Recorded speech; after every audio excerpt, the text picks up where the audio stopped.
South India shopping మాల్లో blockbuster Ashadham #1 kilo sale.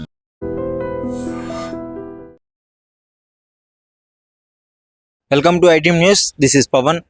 వరుసగా జరుగుతున్న హత్యలు ప్రజల్లో భయాందోళన గురి చేస్తున్నాయి. సో గత కొన్ని నెలల నుంచి ప్రతిరోజు ఏదో ఒక మర్డర్ జరుగుతూనే ఉంది. చట్టాన్ని అతిక్రమించి ఎవరో ఒకరు చంపుకుంటూనే ఉన్నారు.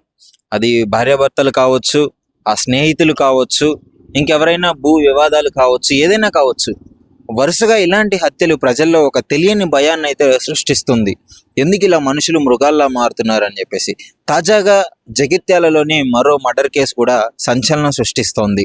తన కన్న కూతురిని ఒక యువకుడు వేధిస్తున్నాడని చెప్పేసి గత కొద్ది రోజులుగా వాళ్ళు ఓపిక పడుతూనే ఉన్నారు. కానీ ఒకరోజు సడన్ గా తన ఇంటికి వచ్చాడని చెప్పేసి తండ్రి ఇంకో 2 స్నేహితులతో కలిసి దాడి చేయడం వల్ల అతడు బలి కావడం జరిగింది. సో దీని గురించి వివరాల్లోకి వెళ్తే, మల్లేష్ అనే వ్యక్తి, సల్లూరు మల్లేష్ అనే వ్యక్తి, ఆయనకి 26 సంవత్సరాలు ఉంటాయి. గత కొద్ది రోజులుగా కిషన్ రావుపేటలో నివసిస్తున్న ఒక మహిళని ఆ ప్రేమ పేరుతో వేధించడం జరుగుతుంది. వెంట పడుతున్నాడు, నన్ను ప్రేమించు అని చెప్పేసి ఆమెని బ్లాక్మెయిల్ చేయడము, ఈ విధంగా అడ్డుకొని బలవంత పెట్టడము చేస్తున్నాడు. తండ్రికి కొద్ది రోజుల నుంచి ఆమె చెప్తూనే ఉంది. ఒకరోజు బరి తెగించి ఇంట్లోకి వచ్చాడు. ఏ ధైర్యంతో వచ్చాడో తెలియదు. ఇంటిలోకి వచ్చి రాగానే వెంటనే ఆమె సమాచారం వాళ్ళ తండ్రికి అందించింది.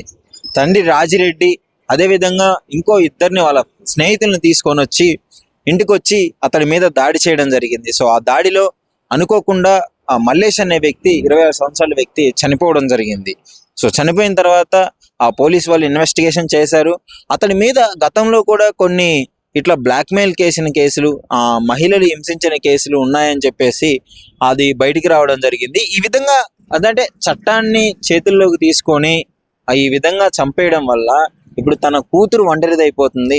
తండ్రి కూడా జైల్లో ఉండాల్సిన పరిస్థితి. తన కూతురు పరిస్థితి, ఇప్పుడు కూతురు బాగోగులు ఎవరు చూసుకుంటారు? సో అంటే చట్టాన్ని చేతుల్లోకి తీసుకోకుండా చట్టానికి అతను అప్పచెప్పి స్ట్రిక్ట్గా యాక్షన్ తీసుకొని ఉంటే ఇప్పుడు మీరిద్దరు సంతోషంగా ఇంట్లో ఉండేవాళ్ళు. ఏదేమైనా సరే, అంటే ఎందుకు ఈ విధంగా చట్టాన్ని అతిక్రమిస్తున్నారు, ఎందుకని ప్రజల్లో ఇలాంటి భావన? చట్టంలో మరి చట్టం దగ్గరికి వెళ్తే, పోలీసుల దగ్గరికి వెళ్తే న్యాయం జరగదు అనే భావన, లేదంటే ఆ కోపంలో కూతుర్ని హింసిస్తున్నాడన్న కోపంలో చేసిన ఆ తప్పుడు పని తెలియదు. కానీ గత కొద్ది రోజుల నుంచి ఇలాంటి మర్డర్ కేసులు ఎప్పటి నుంచో మనం వింటూనే ఉన్నాము. భార్య భర్తలను చంపడము, భర్తల భార్యను చంపడము, కన్న కూతుర్ని చంపడము, కూతురు తల్లిదండ్రులను చంపడము. అంటే మనుషుల్లో ఈ బంధాలకి, విలువలకి అస్సలు వాల్యూ లేకుండా పోయింది. ఎవరు ఈ విచక్షణ రహితంగా మరి ఇష్టం వచ్చినట్టు తాగడము, ఇష్టం వచ్చినట్టు డ్రగ్స్కి బానిస అవ్వడము, ఇట్లాంటివి కూడా జరుగుతున్నాయని చెప్పేసి ప్రజలు కొంచెం భయాందోళనకు గురవుతుంది. మరి చూడాలి దీని గురించి అసలు మీ అభిప్రాయం ఏంటి? ముఖ్యంగా అసలు ఆ తండ్రి ఆ మల్లేష్ అనే వ్యక్తిని చంపడం కరెక్టేనా? అసలు మీరేమనుకుంటున్నారు? లేదు పోలీసులకు అప్పచెప్పి కఠిన శిక్షలు చట్టానుసారంగా జరిగి ఉంటే బాగుంటుంది అనుకుంటున్నారా? మీ అభిప్రాయాన్ని మా ఐడ్రీమ్తో షేర్ చేసుకోండి. నిజంగా ప్రస్తుతం ఉన్నటువంటి సమాజం దేనికి ప్రయారిటీ ఇస్తుంది? ఆర్థిక సంబంధాల చుట్టూ మాత్రమే తిరుగుతుంది. మళ్ళీ ఎన్నికలంగానే చాలా విరక్తి కలుగుతాను. మంచి అనిపిస్తుంది కదా, లేడీస్ కూడా ఛాలెంజింగ్ జాబ్స్ చేసినప్పుడు చాలా బాగుంటది. ట్రాఫిక్ అసిస్టెంట్స్ గా నియమించిన ట్రాన్స్జెండర్స్ అందరితో సాల్యూట్ చేయించుకుంటున్నారు. ఫుడ్ డెలివరీ ఇవ్వటానికి వెళ్ళినటువంటి డెలివరీ బాయ్ అనిల్ పై కళ్ళ ముందు